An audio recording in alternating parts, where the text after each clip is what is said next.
What is up, fellow Trojans and my vassals?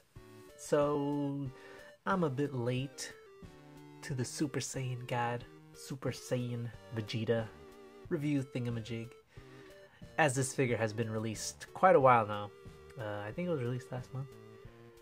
I've been too busy doing playing a certain game. However, I didn't really want to do a review. However, I said that twice, but I wanted to give my 2 cents at some interesting aspects about this figure.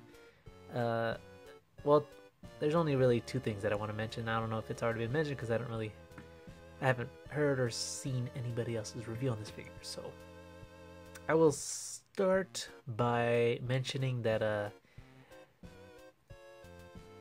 he skipped leg day or something along the lines of that nature, because his leg musculature is very, very thin. Like when I first saw him in the promotional pics, I noticed that he was very much slimmer than the previous Vegeta releases, which were what was it?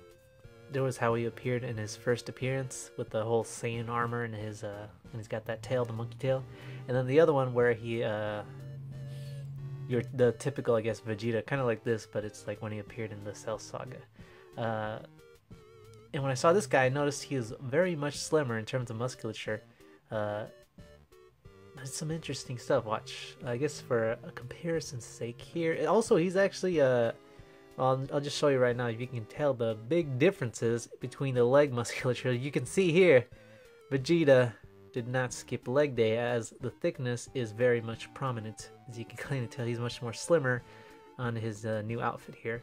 You can even tell in his calves. Look how big his if I can get look how big his calves look. Look at that. Compared to this one, he's much slimmer in this one, but this one is like, golly, that is very thick. No pause. And going back to the whole slim thing, it's just and I don't know if it was by mistake or maybe he actually grew, but he's actually much taller. I'm trying to get them like their legs as straight as possible, so I'm not making any confusion, but you can tell he is actually slightly taller than the old Vegeta. I don't know if that was on purpose or what, but it's something to take note of. But aside from that, in the musculature, they're about the same. No, even the faces look slightly different, right? I guess this is more keeping in line with the old version of Vegeta, and this is more as how he's going to appear, or he is appearing in the recent anime. So I guess they're not wrong for doing that. I don't know, it's just weird to me, seeing how slightly taller he is and how much muscular he is in this one, which is not a big thing. I kind of actually like this one a little bit more because he's thinner. I can't really say the same for what's it called? Super Saiyan God, Super Saiyan Goku. That figure, the only thing my big complaint with that figure is, well, for one, even with this figure, they're still using the old-fashioned SH Figuarts Dragon Ball Z articulation, which I don't like, you know, where they have this whole diaper thing when you separate the legs, and they don't have a secondary thing right here. It was pretty much resolved, in my opinion, when they released the Legacy, what's it called? Goku when he first appeared Super Saiyan and he's all battle damaged. That one, I really want all SH Figuarts Dragon Ball Z figures to have that kind of articulation. Oops, sorry, guy, I moved you a bit. And not so much this one, because I mean it looks nice in person, like just as is, but when you start moving the joints around, or at least this whole area, everything looks kind of weird in certain poses. But that was kind of not the issue with the battle damaged Super Saiyan Goku, because he looked good in all poses because of the way that the whole joint system worked. It was the pinnacle of articulation in terms of Dragon Ball Z figures. But that is besides the point. I think I've already mentioned this, but I really like the whole look for this Vegeta, more so than the previous one. It just looks very nice and clean. No paint defects on mine. Although for some reason, I guess in person though, his whole Saiyan armor, his new one, or at least this figure, looks kind of cheap. In person, that is. I don't know, maybe that's just me. He's got a very slim look. overall.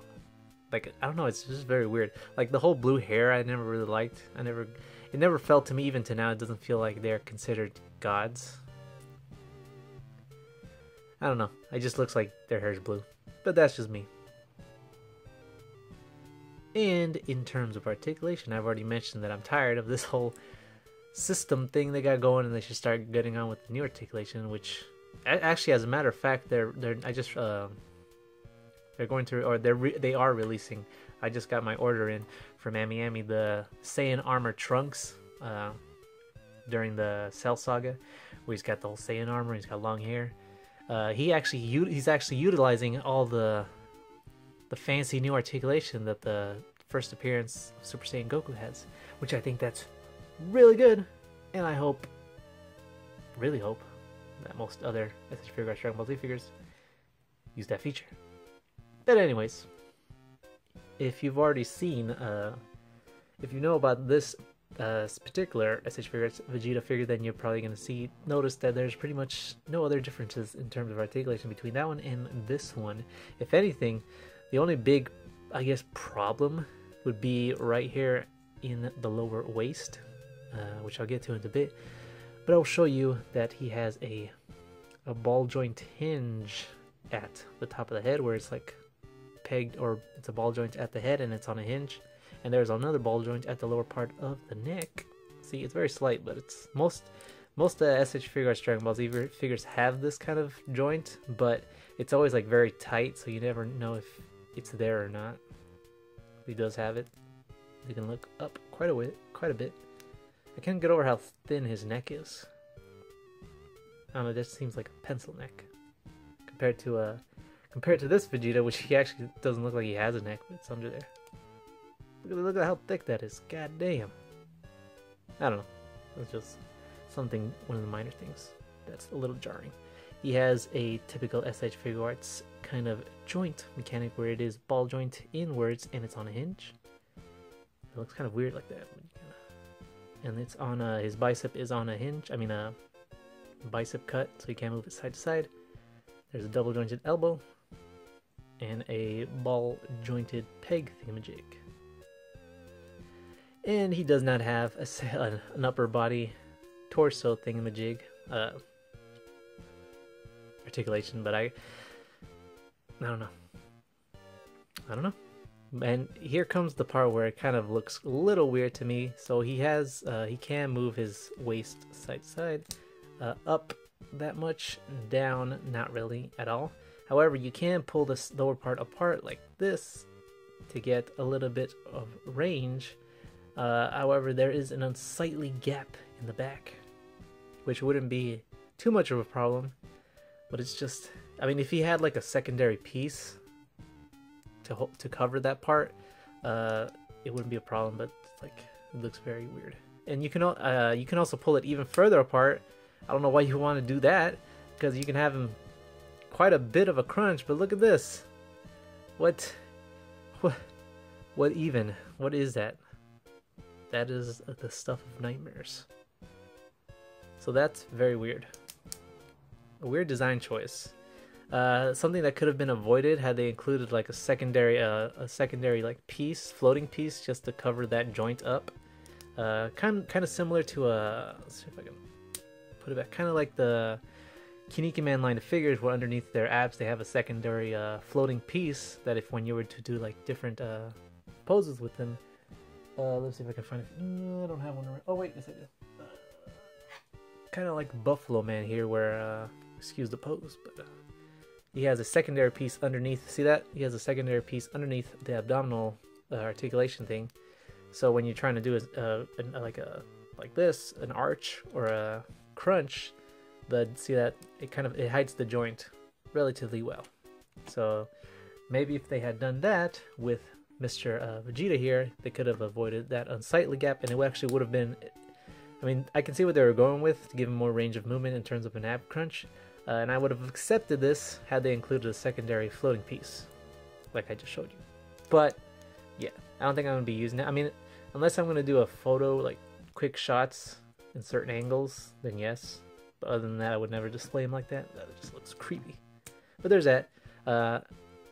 And something I was surprised with, because with most SH figuarts Dragon Ball Z figures, there's usually always going to be like one loose ball joint at the thigh, but that's not the case, or at least it's always been for me, but that's not the case for Vegeta here, and they're actually very tight. You can hear that? That's very tight. And I really like that about that figure. So he has 2 ball joints at the legs. You can pull it down to get a little bit more range of movement. So that's really cool. I like that. The whole diaper thing doesn't look as bad on Vegeta, because when you separate it doesn't look too bad. But I still wish he'd utilized the new articulation. But whatever. That's just me complaining. He has a double jointed knee. It is a little... There you go. That's really impressive. And I actually really like the way his boots... The same thing with Super Saiyan God Goku with the other release. I like the way their boots look now. Like, they're not pointed, but they're like rounded. Maybe that's just a minor thing. Also, there's no details going on. I don't know if that's actually how it is in his actual appearance, if he doesn't have anything on the bottom of the feet, but it would have been a missed opportunity for some sort of little detail. But there's that. All in all, he's a pretty... I don't remember how much he paid for him, actually, because I got mine on Amazon Japan. I don't remember. I think it was like $50 or something like that. Something along the lines. I don't know. It's a bit too much, considering it's essentially the same as this figure. But he does come with a little bit more. Like this Vegeta only came with 3 faces. I believe he came with this face, looking off to the side face while smirking, and a yelling face looking off to the other way. This Vegeta, which I was actually worried, because when they were showing off the promotional pics, they never showed him with just a default looking forward face. And I don't know if I mentioned this, but I don't really like it when figures just have looking off to the side faces. That bothers me. I have to have at least one face where he's looking, where the figure's looking forward. But I was pleasantly surprised when I got him that he does come with a default looking forward face. As far as his other faces go, he comes with a yelling face that is looking to the forward. That is looking forward, not looking to the forward. Looking forward. Also, another nice detail is the fact that they decided to paint the back of the hairpiece blue, because that's not really something you're going to see as much. See, because you're not really going to look at that part of the hair that's blue, only the front part and some of the back. So the fact that they went ahead and painted, or the blue paint goes all the way to the back, even right here to the piece, that's kind of, I don't know if that's dedication or what, attention to detail, but that's, I guess, something to take note of. I don't know, that's just impressed me. It impressed me. So he comes with this yelling face, this angry face with a very defined vein popping up here. Again, fully painted. Impressive. And finally, his one smirk looking off to the side face. And it is painted. So that's pretty cool. And also, most SH figures, Dragon Ball Z figures, don't usually come with extra like pairs of hands unless they're like a, I don't know, special release or something like that. But most of them come with your typical closed fists, key blast hands, where like they look exactly like this, like key blast hands, or like hands like this. Well, except for Beerus, they kind of they copped out on Beerus. They didn't give him all the fancy accessories and hands, but that's something else entirely. But he does come with, you already see, he has a, this is actually I think this is actually the first unique hand for the SH figures Dragon Ball Z figures. I don't think I've ever seen a hand molded like this. So I think that's a little interesting. It's kind of like a, I don't know what kind of hand pose that would be. What would you describe that as? But there's that. Here's the 2 Ki Blast hands, as I've mentioned. Ki Blast hands, that's typical standard flare. These aggressive looking groping hands, or I guess they could also count as Ki Blast hands. And as you've already seen, his weird looking palmed hand and his closed fist for this one, because, you know, I haven't switched. But that is everything. He does not come with a stand. However, if you do know where to find him, go with the Tamashii stage act stands, so you can just have him you know, posed and whatnot, aerial poses, all that jazz. Personally, I don't agree with the price. Whatever I can't remember from the top of my head how much I paid for him, but it was pretty high up there, which I don't think it should be worth it. But then again, Dragon Ball Z is it is starting to what's the word? Well, I don't want to say gaining popularity because it's always been popular, but like with the whole new anime out and whatnot, all the merchandise, you know, the prices going up and whatnot shit. But I guess that's the reason why he is so high up in price. That and because he is a Super Saiyan God. But in my opinion, hold on, I thought I heard something. In my opinion, I'd say he's worth it. I think I just heard my cat meow. Anyways, I gotta go tend to my cat. I think I heard her meow. I will see you guys later.